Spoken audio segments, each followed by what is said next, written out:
Ikalabing-anim na kabanata. Humingi ng himala ang mga Pariseo at Saduceo. May mga Pariseo at Saduceo na lumapit kay Jesus para subukin siya. Hiniling nilang magpakita siya ng himala mula sa Diyos bilang patunay na sugo siya ng Diyos. Pero sinabi ni Jesus sa kanila, "Kapag palubog na ang araw at mapula ang langit, sinasabi ninyo, magiging maayos ang panahon bukas. At kapag umaga at makulimlim ang langit, sinasabi ninyo, uulan ngayon. Alam ninyo ang kahulugan ng mga palatandaang nakikita ninyo sa langit. Pero bakit hindi ninyo alam ang kahulugan ng mga nangyayari ngayon? Kayong henerasyon ng masasama at hindi tapat sa Diyos.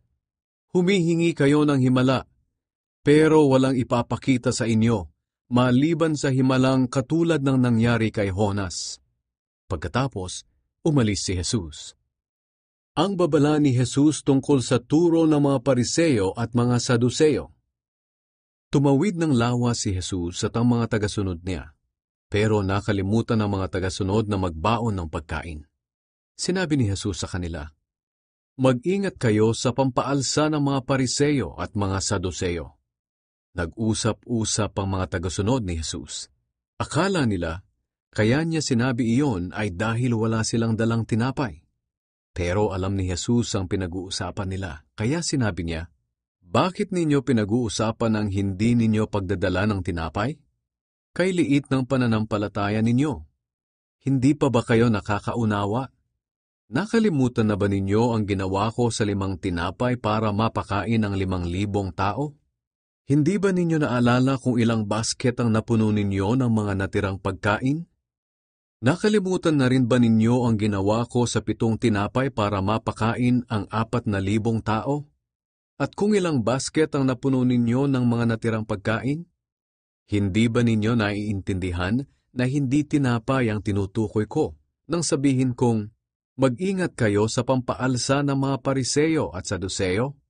At saka lang nila naintindihan na hindi pala sila pinag-iingat sa pampaalsa, kundi sa mga aral ng mga Pariseo at Saduceo.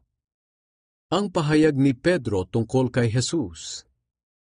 Nang makarating si Jesus sa lupain ng Cesarea Filipos, tinanong niya ang kanyang mga tagasunod, "Ano ang sinasabi ng mga tao tungkol sa akin na anak ng tao?" Sumagot sila, "May mga nagsasabing kayo po si Juan na tagapagbautismo. May nagsasabi rin kayo si Elias, at ang iba na may nagsasabing kayo si Jeremias o isa sa mga propeta." Tinanong sila ni Jesus, "Pero sa inyo, sino ako?" Sumagot si Simon Pedro, "Kayo po ang Kristo, ang anak ng Diyos na buhay." Sinabi ni Jesus sa kanya, "Pinagpala ka ng Diyos, Simon na anak ni Jonas, sapagkat hindi tao ang nagpahayag sa iyo ng bagay na ito, kundi ang aking Amang nasa langit. At ngayon sinasabi ko sa iyo na ikaw si Pedro, at sa batong ito itatayo ko ang aking iglesia, at hindi ito malulupig kahit ng kapangyarihan ng kamatayan. Ibibigay ko sa iyo ang kapangyarihan sa kaharian ng Diyos. Anuman ang ipagbawal mo sa lupa ay ipagbabawal din sa langit, at anuman ang ipahintulot mo sa lupa ay ipapahintulot din sa langit." Pagkatapos nito, sinabihan ni Jesus sa mga tagasunod niya na huwag nilang ipaalam kahit kanino na siya ang Kristo. Ang unang pagpapahayag ni Jesus tungkol sa kaniyang kamatayan. Mula noon, ipinaalam na ni Jesus sa mga tagasunod niya na dapat siyang pumunta sa Jerusalem at dumanas ng maraming paghihirap sa kamay ng mga pinuno ng mga Hudyo, ng mga namamahalang pari at ng mga tagapagturo ng kautusan.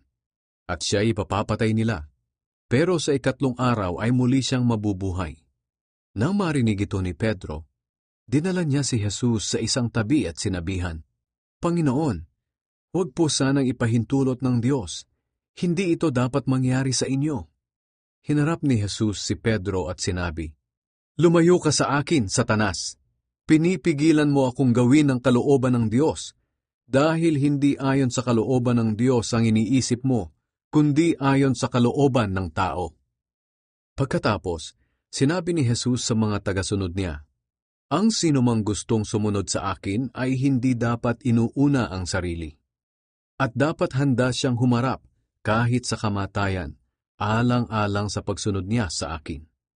Sapagkat ang taong naghahangad magligtas ng kaniyang buhay ay mawawalan nito.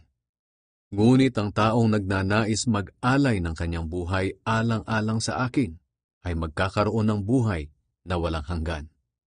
Ano ba ang mapapala ng tao kung mapasa kanya man ang lahat ng bagay sa mundo, pero mapapahamak naman ang kanyang buhay? May maibabayad ba siya para mabawi niya ang kanyang buhay? Sapagkat ako na anak ng tao ay darating kasama ang mga anghel at taglay ang kapangyarihan ng Ama. Sa araw na iyon, gagantimpalaan ko ang bawat isa ayon sa kanyang mga gawa. Sinasabi ko sa inyo ang totoo. May ilan sa inyo rito na hindi mamamatay hanggat hindi nila nakikita ang anak ng tao na dumarating bilang hari.